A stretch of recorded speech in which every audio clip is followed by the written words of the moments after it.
Hello বন্ধুরা, নমস্কার। তোমরা কেমন আছো? আশা করি ভালো আছো। আমিও ভালো আছি। আমি একটি ফার্স্ট ব্লগ নিয়ে আসলাম তোমাদের কাছে। ব্লগটি মন্দির ভিত্তিক। এটা আমাদের ব্রাহ্মণবাড়িয়া টিএ রোড এবং পাওয়ার হাউস রোডে পাশে দক্ষিণ কালীবাড়ি মন্দিরটি অবস্থিত।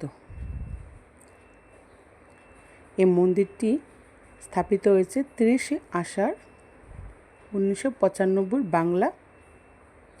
সকল বন্ধুদের উদ্দেশ্যে বলছি, তোমরা যদি সুযোগ পাও তাহলে এখানে তোমাদের মঙ্গলের জন্য পুজো দিয়ে যেও।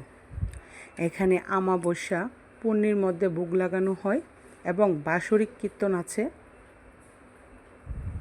দুর্গা পূজা, এটা শনি ঠাকুরের মন্দির, শনি পূজা, সকল ধরনের পূজা হয় এখানে।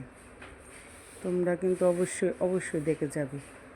আর আমি তো গুছিয়ে কথা বলতে পারি না, তার জন্য অল্প পরিসরে সেরে ফেললাম। যদি ভালো লাগে লাইক কমেন্ট শেয়ার করে দিও। আশা করি তোমরা সকলেই ভালো আছো।